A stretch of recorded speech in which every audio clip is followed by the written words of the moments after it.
Hello, everyone, and a warm South African welcome to our third virtual event. I am Annette Pata and delighted to be presenting today some of the global experts in the sea and air freight logistics industry.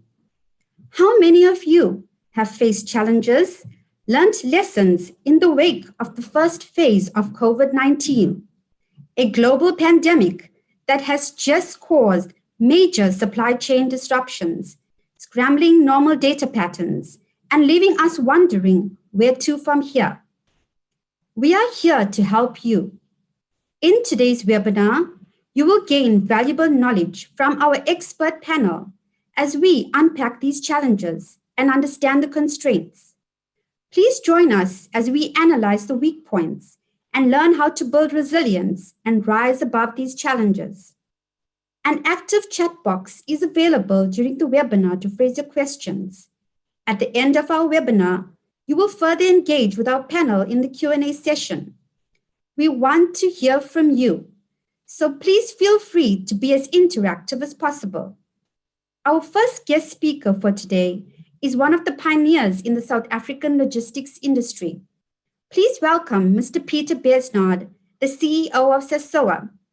SASOA, which stands for the South African Association of Ship Operators and Agents, and is the voice of various international shipping lines. Good morning, Peter, and a pleasure to have you joining us today. Very good morning to everyone, and thanks to turnersshipping for staging the webinar and affording me the opportunity to present a brief overview.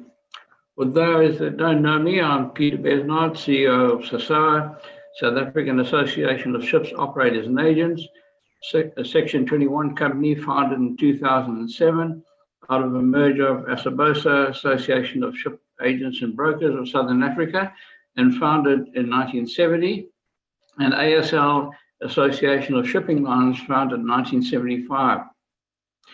As far as disruptions in your supply chain as a result of the deadly COVID-19 pandemic, as most are aware, the unknown virus that appeared to have originated in Wuhan province in China spread rapidly and infectiously across the globe, carving a path of death and devastation as young and old were struck down what was eventually termed the COVID-19 pandemic. A virus that was deemed to have emanated from a number of possible speculative causes with no known vaccine available up till now to treat casualties of this fatal illness. Here in South Africa, the government was extremely conscious of the pandemic as cases began to manifest in all provinces, forcing governments to adopt strict measures to contain the outbreak by introducing the Disaster Management Act and Level 5 knockdown in March 2020, in keeping with global countries that call for the wearing of masks, sanitizing, social distancing, and a curfew that took everyone by surprise as we literally became prisoners in our own homes. The question that must also be asked, though, is have we never experienced anything as drastic in all our history where we as a country, a nation, prepared for these measures, and had the decision makers taken into account the effect it would have on our already unstable economy that has since created even more unemployment, starvation in many quarters, closure of many large and micromanaged businesses, shutting down of learning institutions, banning of gatherings and sports events, all of which totally disrupting normal living. In addition, the sale of much needed personal protective equipment was being priced and sold at inflated prices rather than save lives. That was despicable to say the least. Added to that, the time taken for regulations to be compiled and sent to the Minister for signing and gazetting, outlining the specific requirements during each level of lockdown was incredibly slow and did not lend to the drastic state that industry found itself in, as more often than not, interpretation of the regulations differed and had to be determined the correct meaning. We were extremely fortunate to have our long-standing attorney, Tony Norton, working closely with us, SASOA, BUSA, Business Unity Forum South Africa, and SAF throughout the lockdown period that turned out to be a nightmare. and certainly the most stressful period I have experienced in shipping. From a shipping perspective, vessels that were loaded prior to the lockdown and already en route to South Africa proved chaotic, as all our ports ground to a near halt, as working berths were reduced and operated with minimum resources and equipment to safeguard staff and prevent the virus from spreading. The hardest hit ports being Richards Bay, Durban, Cape Town, and Lugga, as productivity dropped to one of its lowest ebbs, with massive congestion and berthing delays occurring at the anchorages of all ports that continued for weeks on end. The enforced shutdown of all non-essential manufacturers and only permitting essential manufacturers to remain open to receive cargo also resulted in severe space constraints in all container terminals, and customs licensed container depots quickly became saturated with uncleared containers, incurring massive storage charges that are still being argued.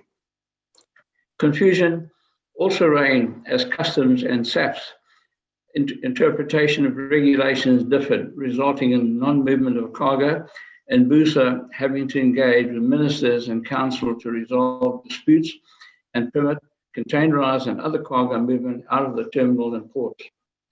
The buildup of trucks also increased rapidly as drop-off and pickup of containers and other cargo slowed due to reduced labor and minimum handling equipment being available.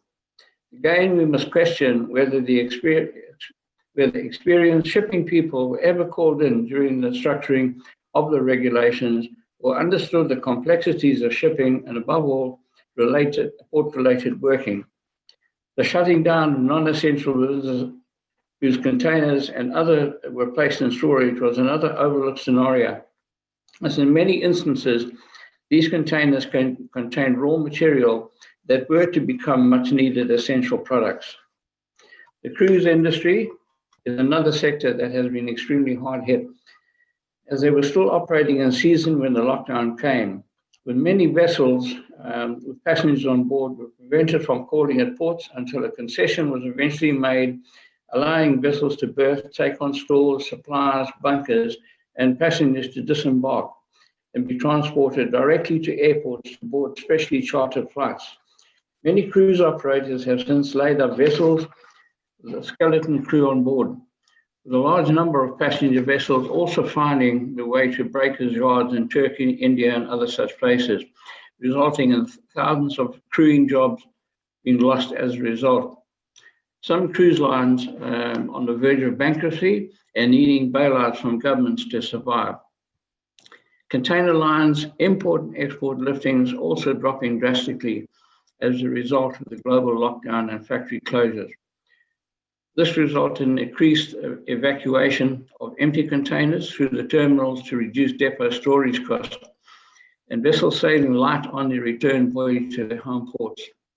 The automotive industry is another that was hard hit, as assembly plants and their dealers were also forced to shut down as a result of the lockdown regulations, even though they are a major foreign currency earner for the country, making it difficult to land and evacuate cars from vessels and terminals that were already under load and on water when the lockdown was enforced.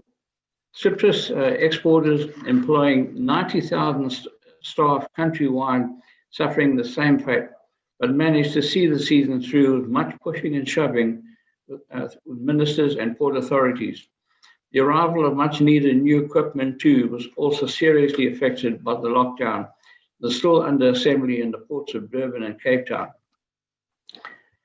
To conclude, the most tragic outcome of the lockdown has been the plight of thousands of seafarers and essential workers in every sense of the word, who were literally trapped and marooned on their vessels after having completed their contracts when the virus struck, seemingly totally overlooked by governments worldwide when lockdowns were enforced, and after the closure of airports and airlines ceased to operate, they were denied signing off and on vessels, saw shore leave refused, resulting in some seafarers taking their lives as depression and anxiety took its toll.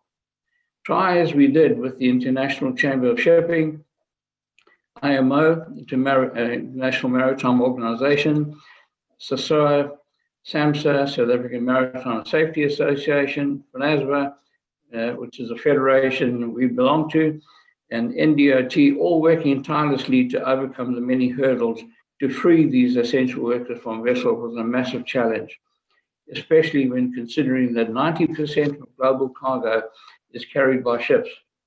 The sorrowful situation that finally resulted in a breakthrough as South Africa moved to level 1 and permitted the opening of airports and afforded landing rights to airlines that have since further improved as more and more countries and airports have ceased the lockdown state, but with strict immigration and port health protocols in place. Whilst we are still not out of the woods yet, as the second wave threatens, this has been an eye-opener for everyone that we must learn from and be ready and prepared to overcome a crisis situation such as the COVID-19 pandemic, not kick into gear when crisis is on our horizon, which appears to be the case in most parts of the globe. I thank you. Thank you, Mr. Besnard. I am certain our audience appreciates the knowledge that you have imparted. Moving swiftly from South Africa to Netherlands, our next speaker today joins us from the heart of Schiphol Airport in Amsterdam. Mr. Patrick Oliehoek is the Air Freight Director of BDP International and oversees the Europe, Middle East, and Africa region. BDP International is a trusted partner of Turnershipping and one of the largest privately held logistics provider in the world. Good morning, Patrick. I'm sure our audience is eager to hear what's happening with the airlines. Please give us some insight. Thank you, Annette, for the invitation to talk today about air cargo. The air cargo trade represents 35% of, let's say, the global trade. And I think there hasn't been any product which has been hit harder this year. So I believe it's really a good moment to talk about air cargo in general. If you're looking over the last 12 months, so let's say a year-over-year comparison, how was the situation prior to COVID? And I think we can all say it was a relaxing one. One where the airlines were not making a lot of money, but they were more looking for bigger, better, for greater network, for example. And then during the pandemic in March, we saw, let's say, a big game changer.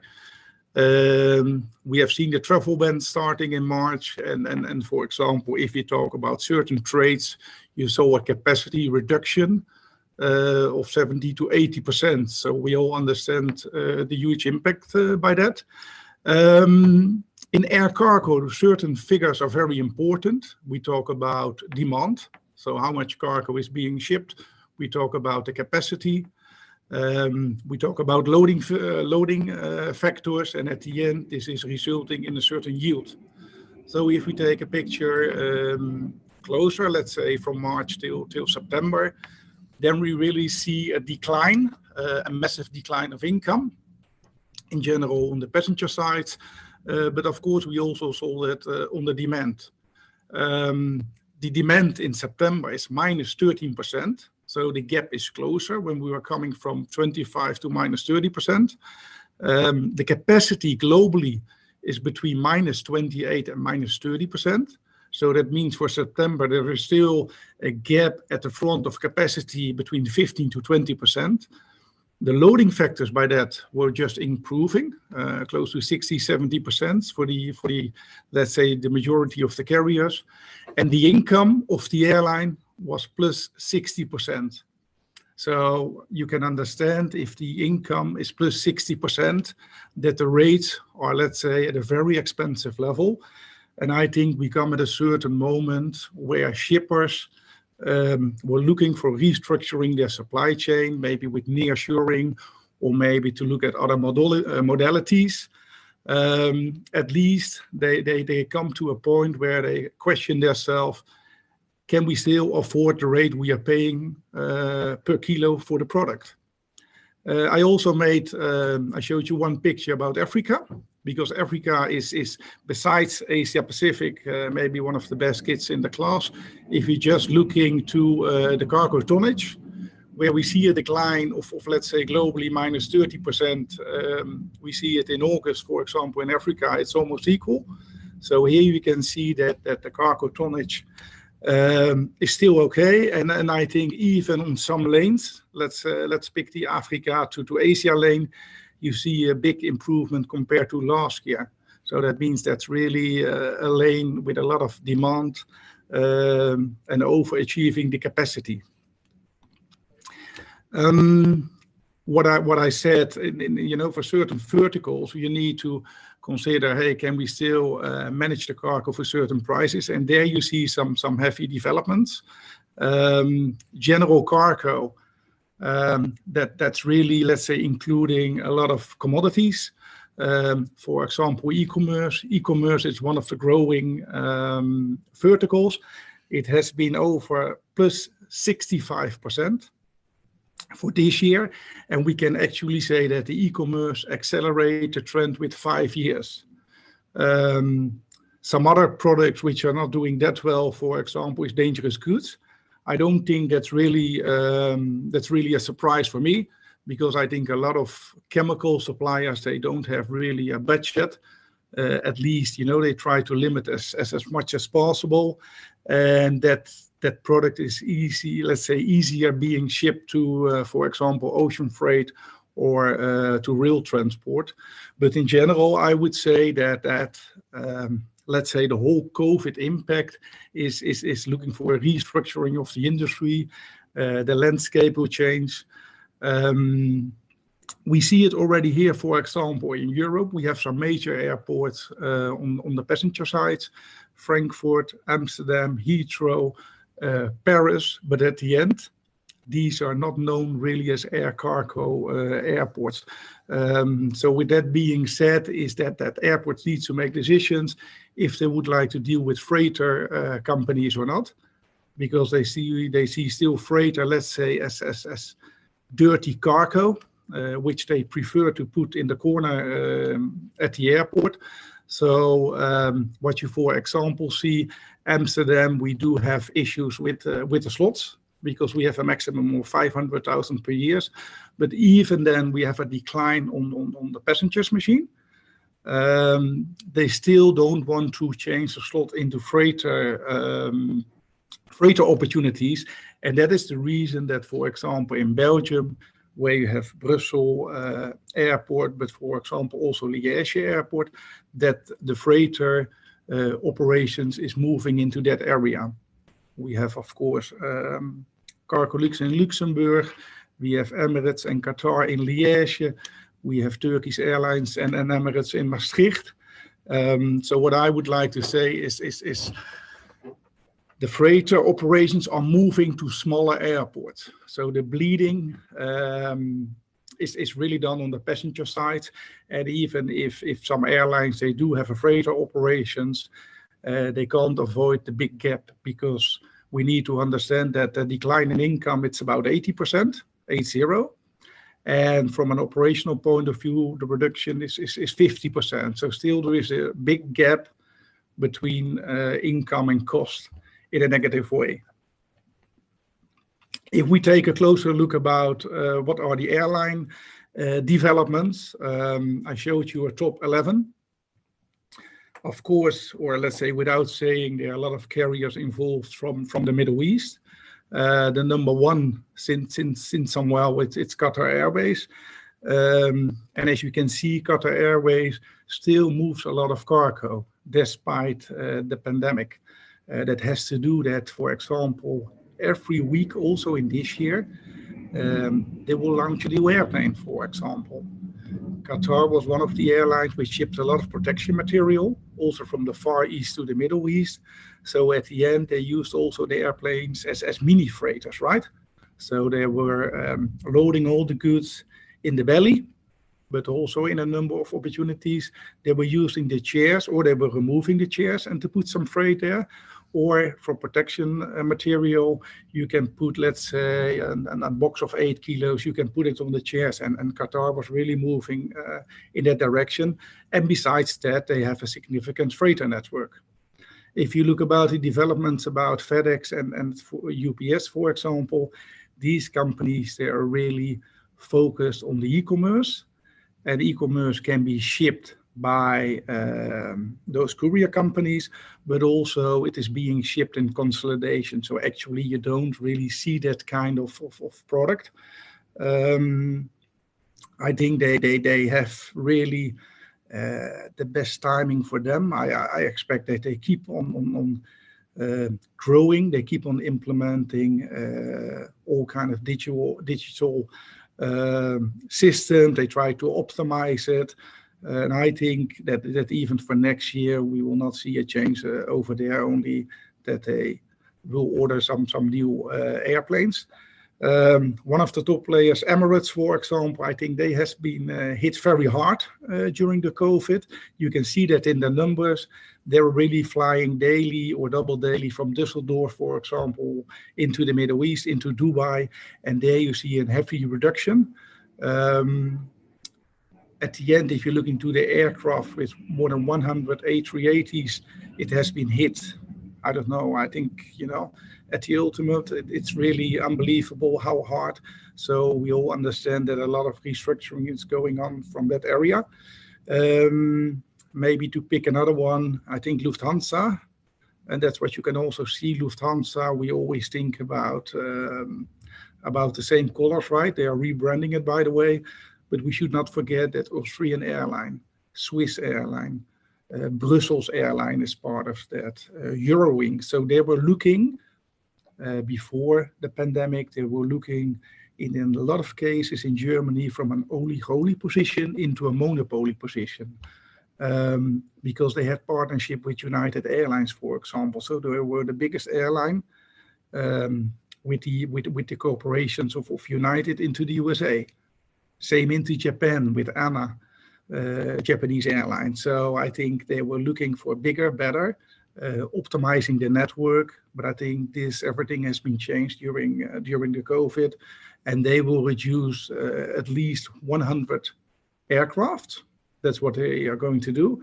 They will phase out their MD-11 freighter aircraft because they reach an age of 25 years old.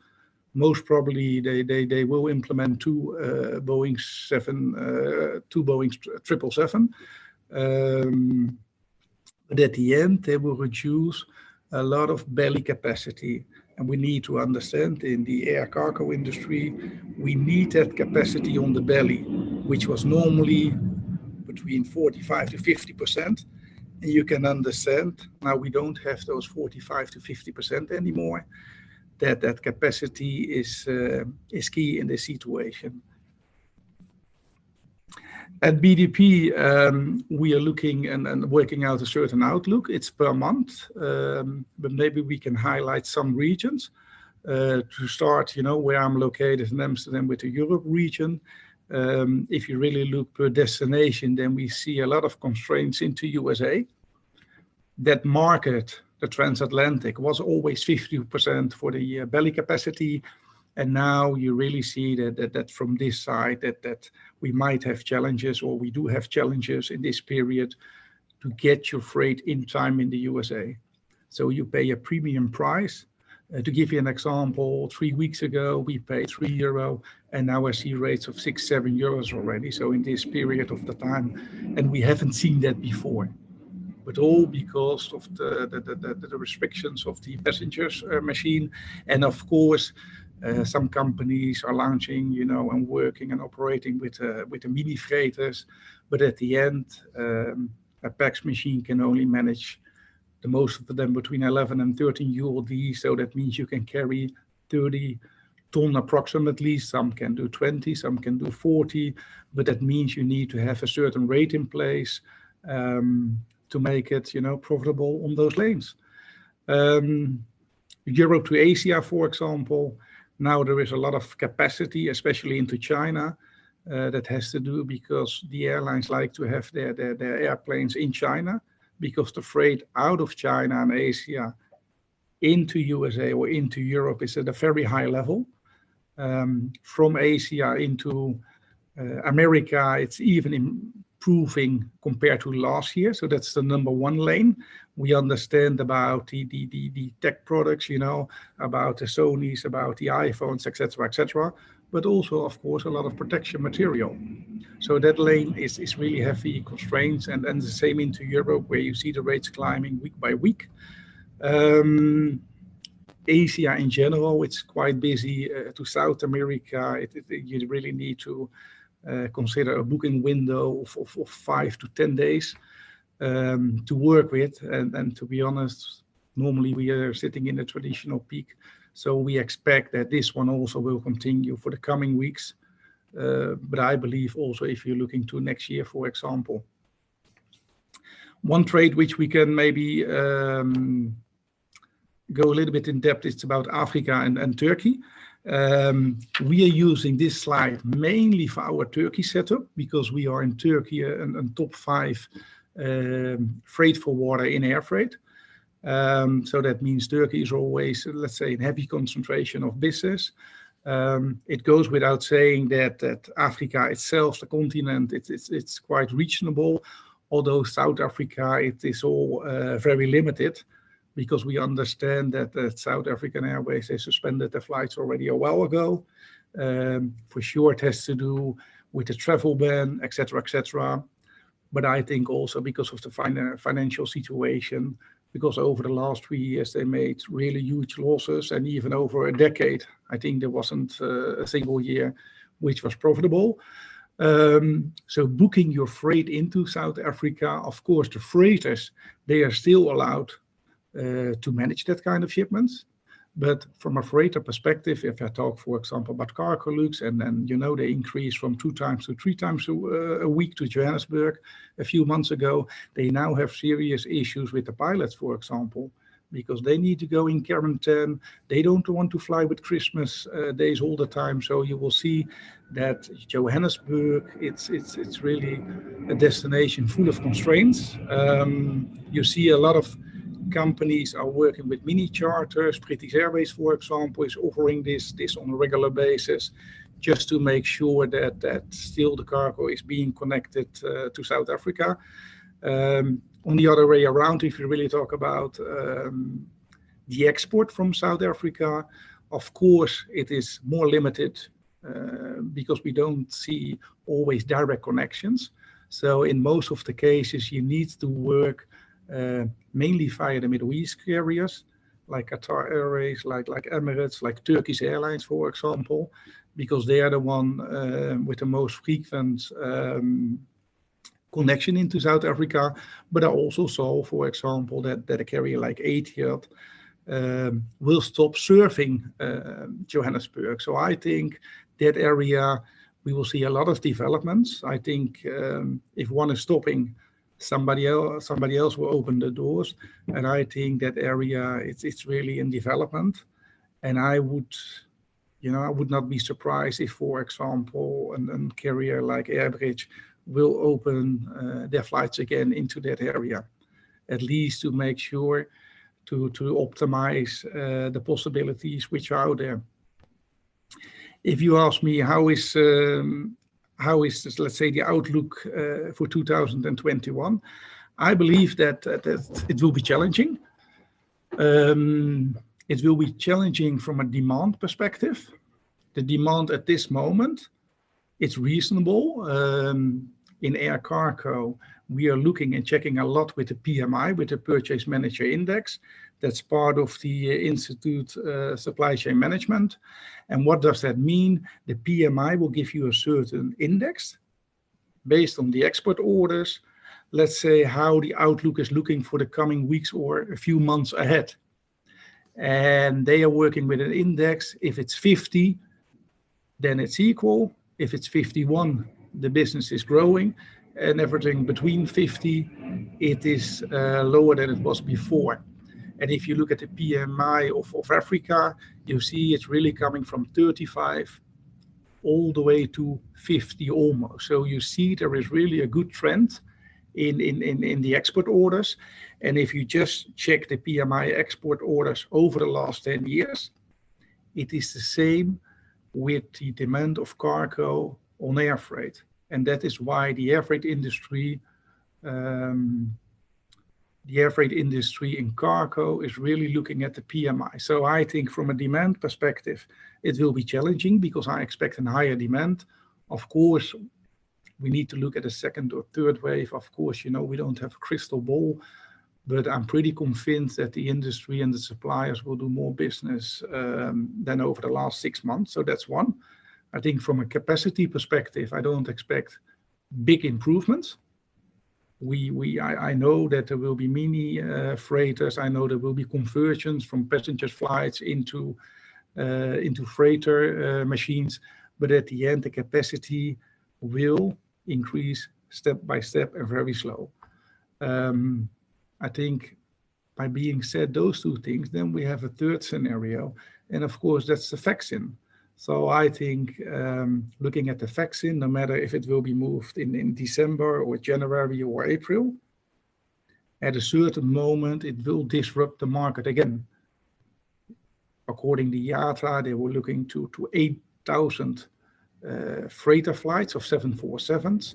I'm not sure if we are over preparing the market, because I was listening to a pharma webinar, and really from a production side, they said we can only deliver maybe 20% max for next year. So I'm not sure if IATA and the air freight industry, it's really over preparing, but I'm pretty sure that if the demand is growing, if the capacity is, let's say, the same or making very small steps, and then the vaccine will be launched, then I believe there will be a disruption at a certain moment anyway.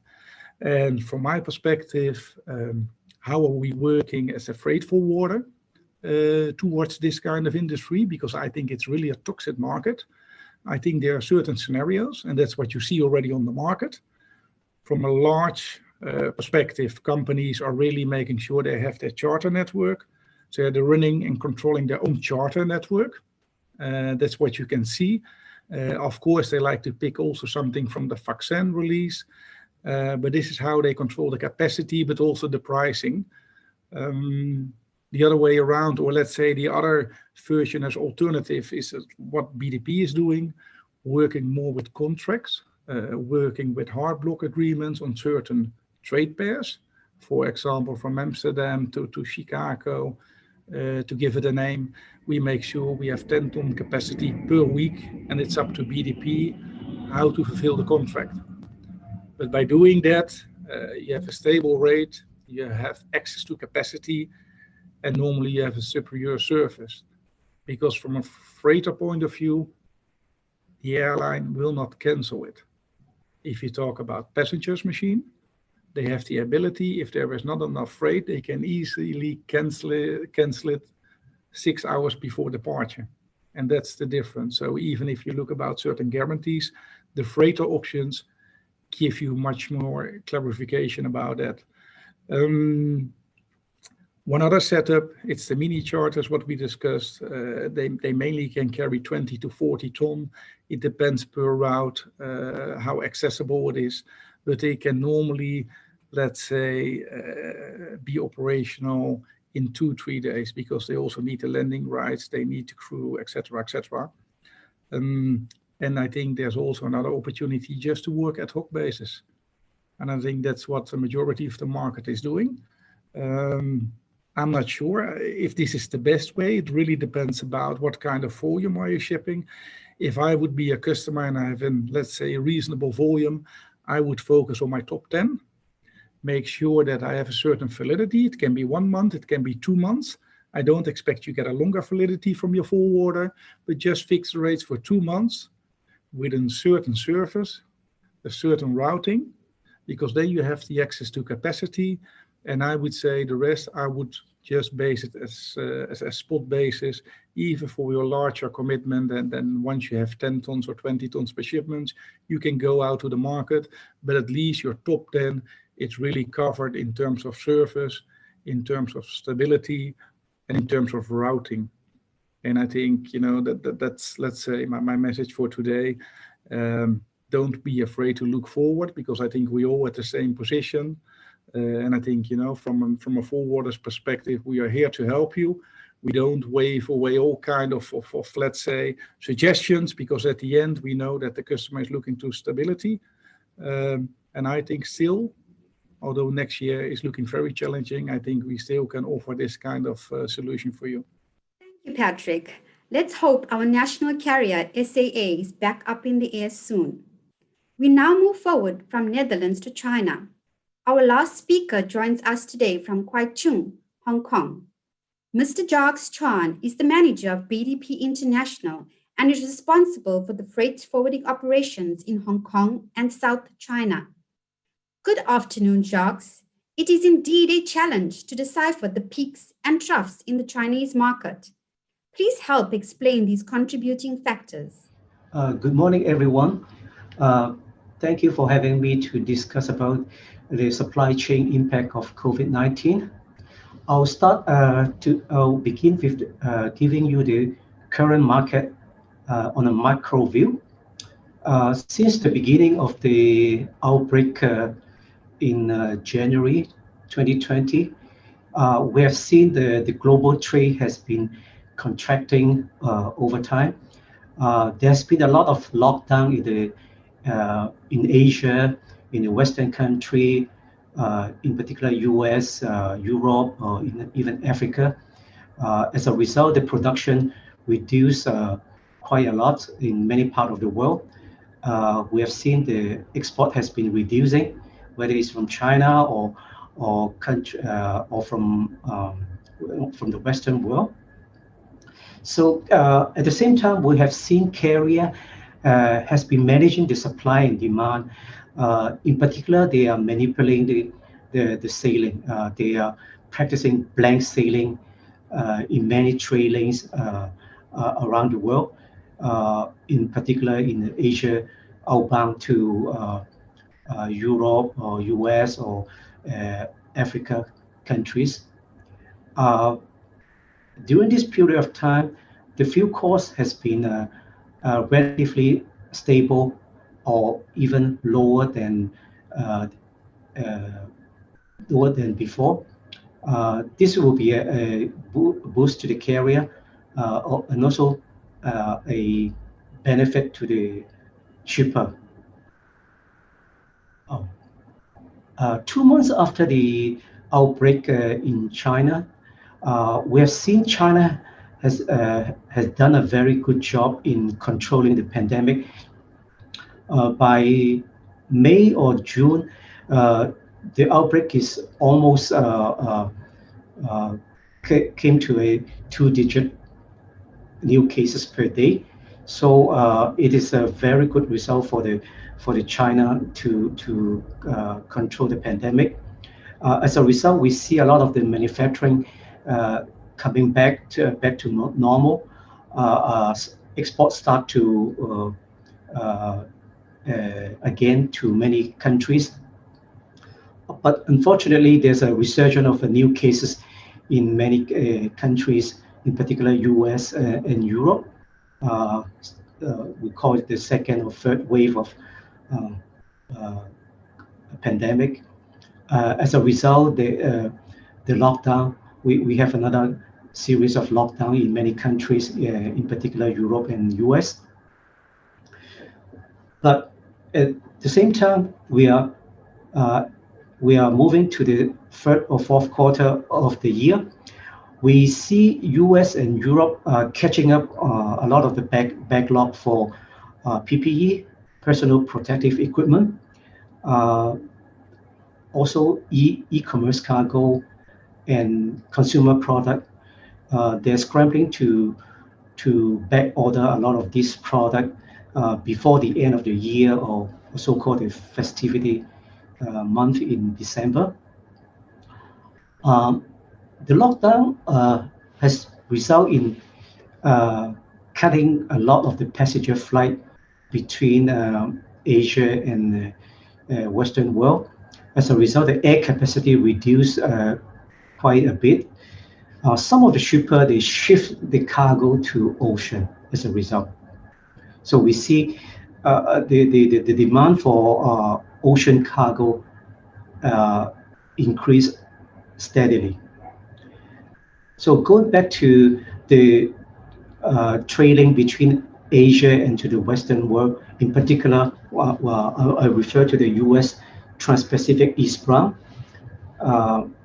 This is one of the major exported trade lane from Asia or from China.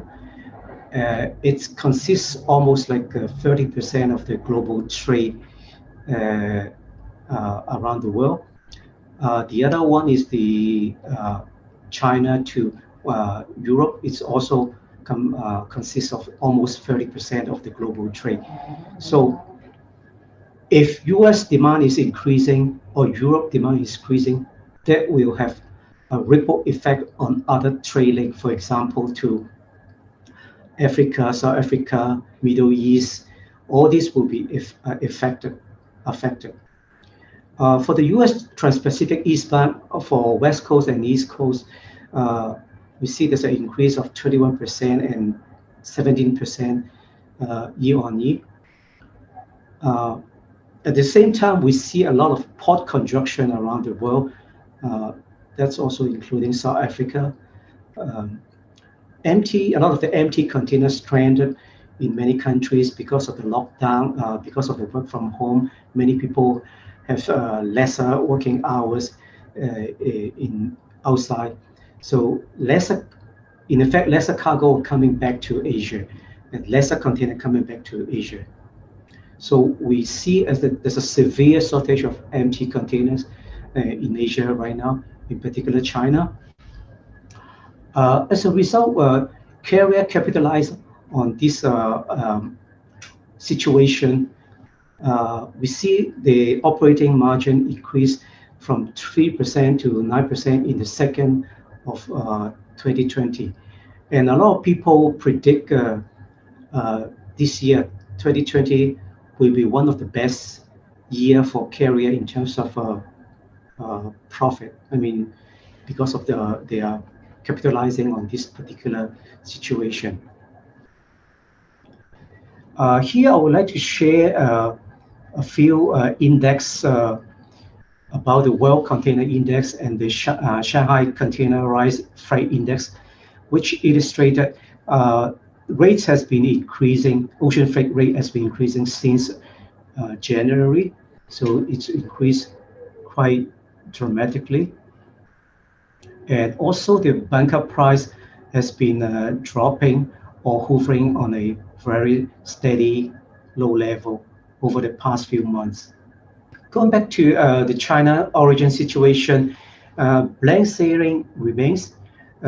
Carrier has been practicing blank sailing for a long time, for the whole year. But up to this moment, they're still using this practice to control the so-called supply of the freight space in order to maintain a higher ocean freight. We see a lot of cancel or roll bookings in today's operations. Operation staff coming back to me and complain carrier always cancel booking or roll booking. One of the reasons carrier cancel booking all the times is they're trying to offer the space to whoever shipper can pay the highest freight. So for example, if one carrier offer me a space 2 weeks before ETD, but before really 1 week before the ETD, they will just come back to me and say, sorry, this booking will be canceled. The underlying reason might be they just give it the space to other customer who can pay higher freight. In terms of booking lead time, normally in today's market, we need at least 2 to 3 days, 2 to 3 weeks in advance to book with carrier, but still there's no guarantee.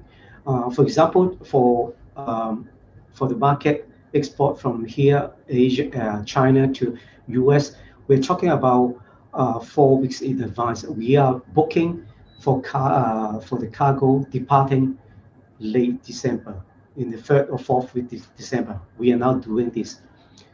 So all the booking all the shipment depart in December.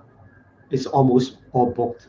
So we are just wait for the carrier to come back and say whether they will release the booking to us. Normally they will release the booking to us 1 week prior to the ETD. Okay. We during this period of time we have seen carrier has been imposing GRI, premium, whatever you name it, on a weekly basis. FAK spot rate are very common. Normally, for those name account rate, they will not release all the space to you. They are almost like force you to use the FAK or spot or the spot rate, which is much higher in today's world. We have done some calculation to compare the rates between today and 5 months ago. And in general, the rate in many trailing have increased by 300 to 400%, like when we compare to the rate in June 2020. So this is a lot. That's why a lot of people predict this is one of the best year for the carrier in terms of profit. So moving ahead, what would happen in the coming months? We talked to a lot of the carrier, a lot of shipper, a lot of people in the industry. Most of them believe the current predicament will persist until Chinese New Year. So we are talking about this. We have to face this situation in December, January, February will be Chinese New Year. So at least it will last for another 2.5 or 3 months. Okay, so a lot of challenges to freight forwarders, to shippers. We are here. Turner Shipping and BDP are here to help. If you need any assistance or any advice, please feel free to contact your person in Turner Shipping or BDP. Thank you. Thank you, Jacques. Can't wait to see the market stabilizing soon. We know that you may have some questions for our expert panel. To give you time to prep, we will play our corporate video, which gives you an introduction to Turner Shipping. Our corporate video and our virtual events can be accessed at Turner's on YouTube and Vimeo. Welcome to Turner Shipping. We'd like to introduce our company and our range of services to you. In 1896, when sailing ships and ox wagons were the primary means of transport, Turner Shipping opened its doors as a customs clearing agent at the then newly established port of Durban. Today, more than 120 years later, that port is one of the busiest on the African continent, and Turner Shipping is arguably the biggest privately owned clearing and forwarding company in Southern Africa. We have 12 offices in the main centers throughout South Africa and provide services in all of the Southern African countries. In partnership with BDP International, we also provide logistics solutions to clients on a worldwide basis. In keeping with the very high standard that the industry demands, Turner Shipping is both accredited by and a member of all the necessary local and international associations and organizations. We pride ourselves on our ethical corporate governance, with company policies which ensure ethics, compliance, and risk management in all that we do. Our IATA-approved airfreight facility allows for service delivery to and from all the major airports on a national and worldwide basis. The special arrangement with BDP International allows for maximum efficiencies to be maintained on sea freight shipments.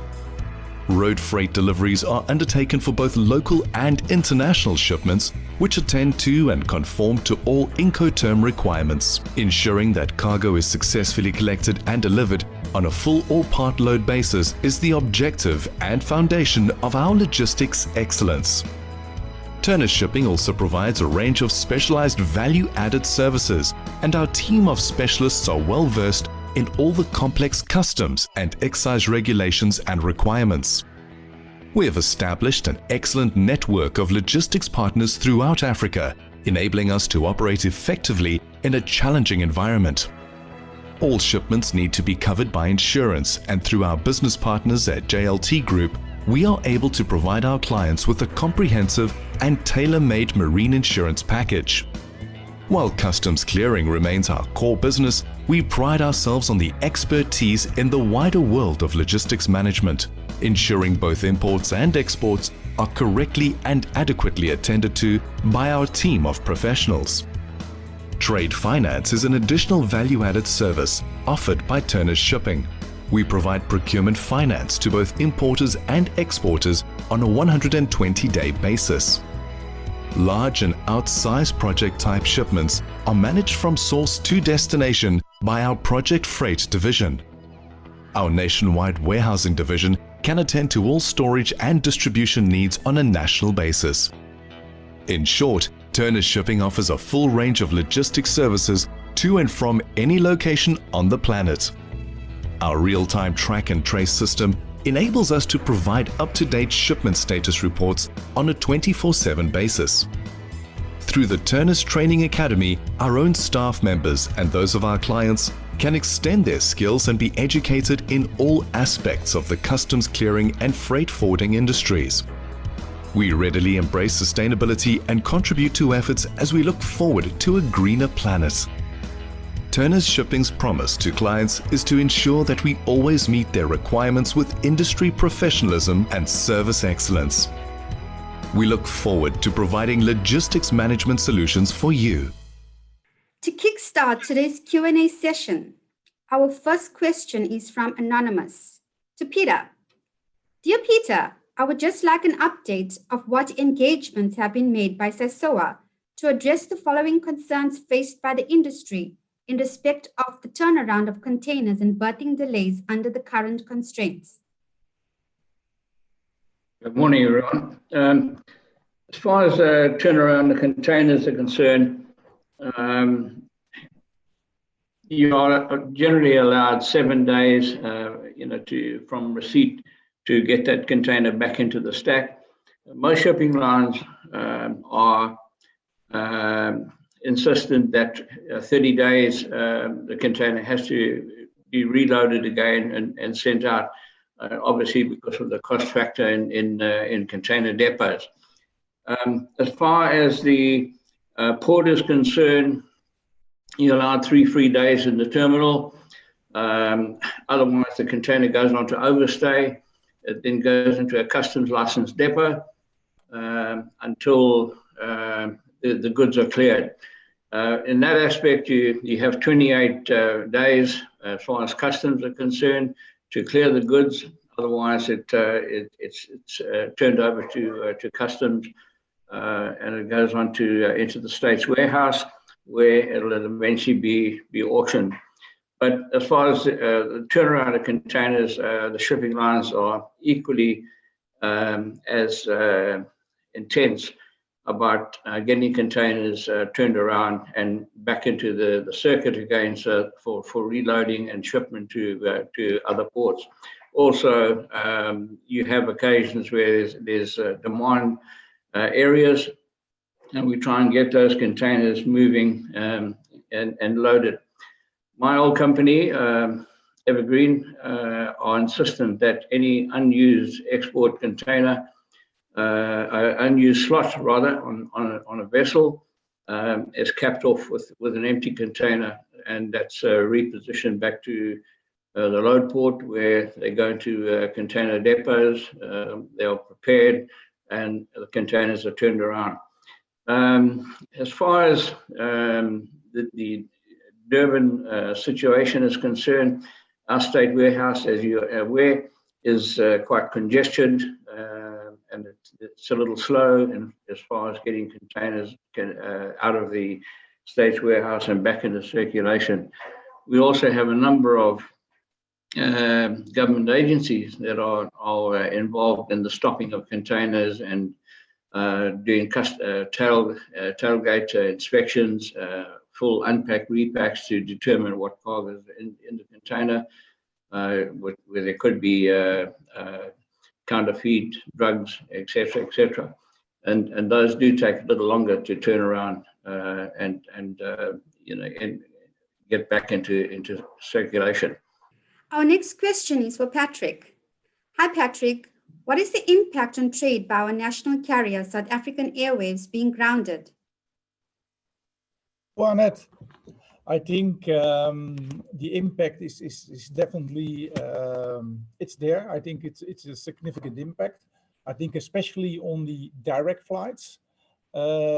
But as South Africa is always a good destination for trade, I believe that some other carriers, they will stand up and you know, to improve the frequency in terms of services. I think we need to make maybe a little split between intra-African, which can be covered pretty much by, for example, Ethiopian and maybe a little bit more limited to Kenyan Airways. But I think if you're looking from intercontinental, then I think we really need to look at the Middle East carriers, because they are the ones who still have, let's say, a plan, let's say, you know, a plan when they want to enlarge the business. And I think it's a pretty good connection also for the trade Asia to South Africa.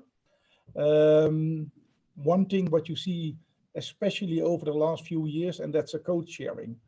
And that means you are flying from A to B with one airline and from B to C with another airline. It is really in an alliance. And I believe that might be also a possible solution to cover the business out of South Africa into the rest of the world.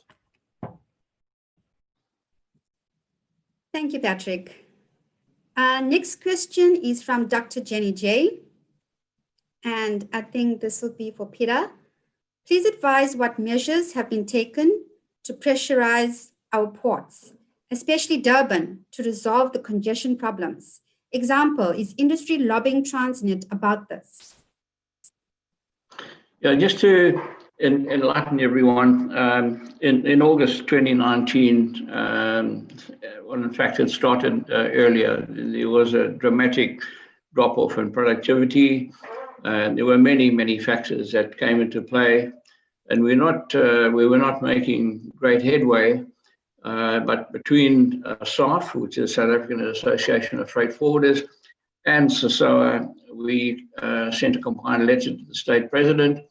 And of course, we had a hastily arranged meeting with senior management of Transnet. As well, on that particular evening, it was listened into by Mr. Praveen Gordhan.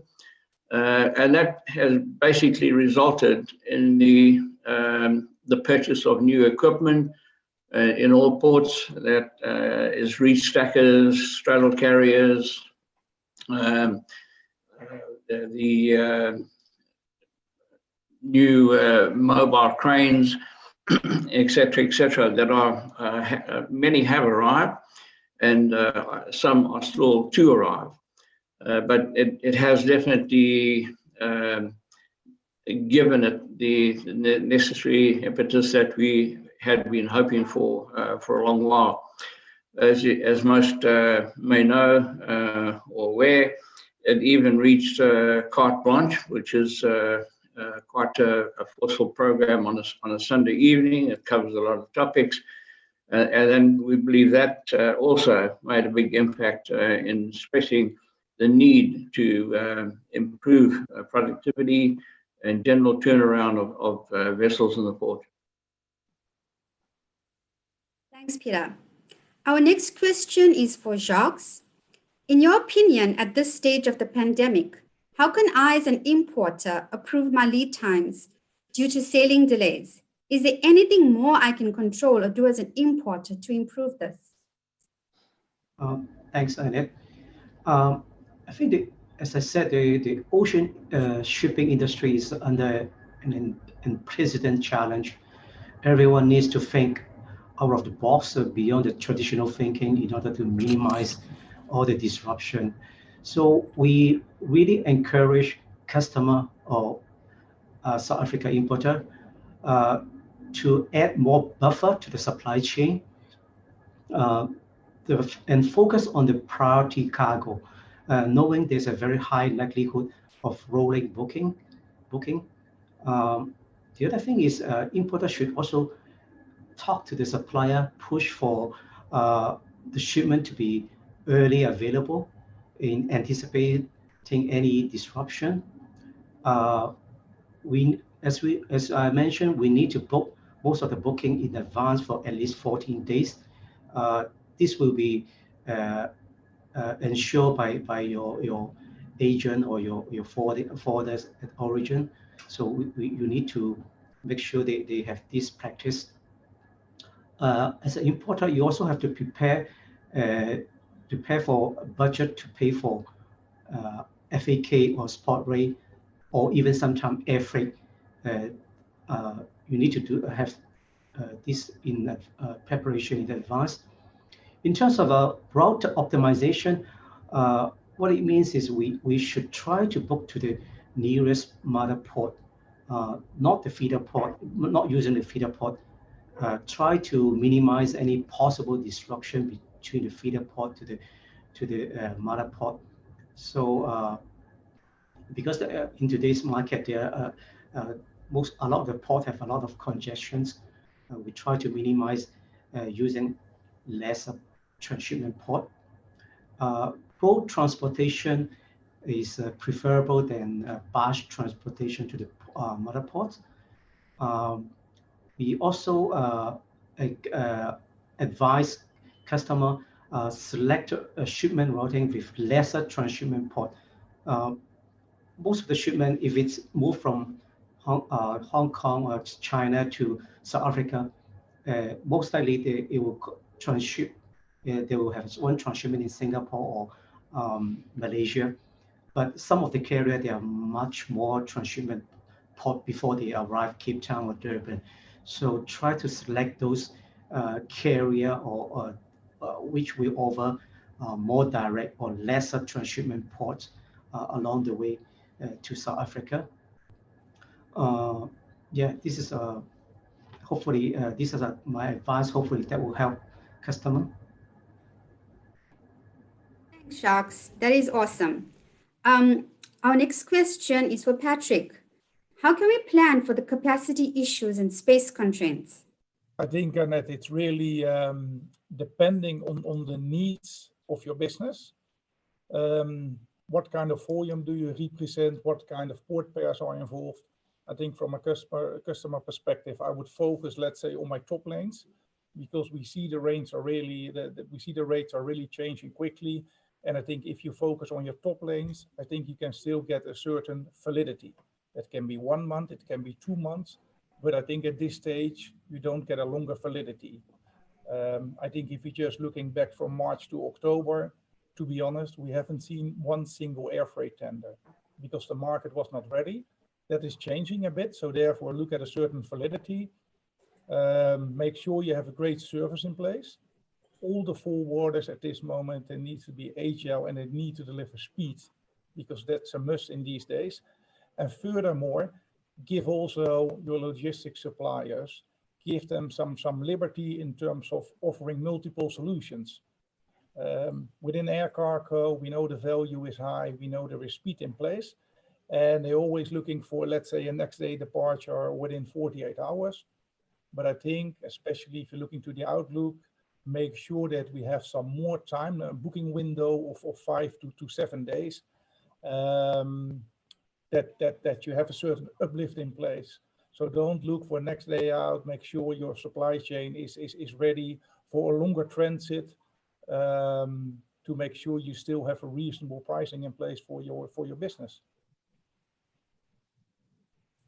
Thank you, Patrick. Our next question is from Dr. Jenny J. This is for Peter. We have noticed our vessels seem to be going to Kuka before berthing in Durban or Cape Town. Is Kuka acting as a holding port, or what is Kuka's role? Yeah, Kuka is basically patronized by three lines. Reasonably big volumes. There is a limitation as far as cranes and berths are concerned, of course. So, you can imagine if there's congestion in Durban, it just filters all along the way, along the coast. But certainly all ports at this point in time have been severely affected by wind. Durban in particular, in fact, today is another windy day, and for sure we'll have gantry stoppages and so on. And Noga has another problem in that vessels are plagued by surging. Just the way I think the port was built.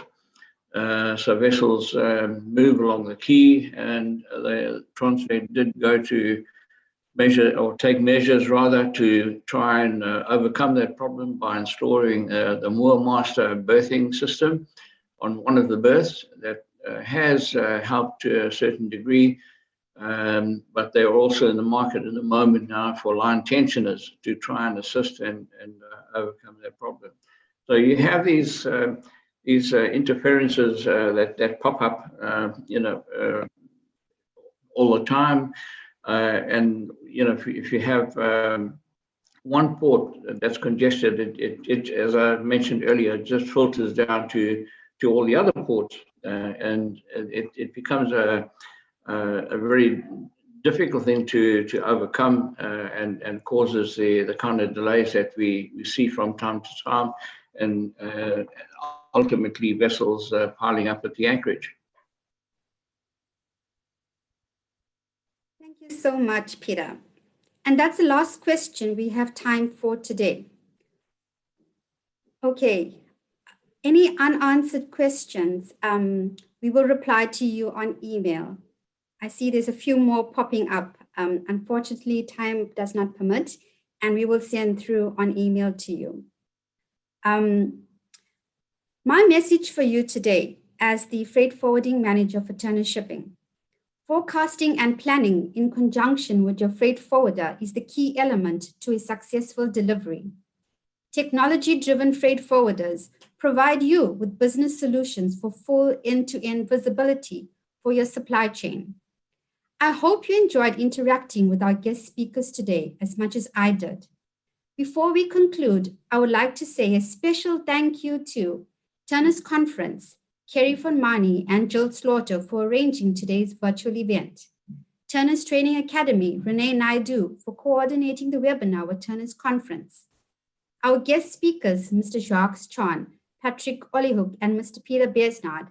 And to you, our wonderful audience. Stay tuned for our upcoming webinars. From my home to yours, go well and stay safe. Thank you.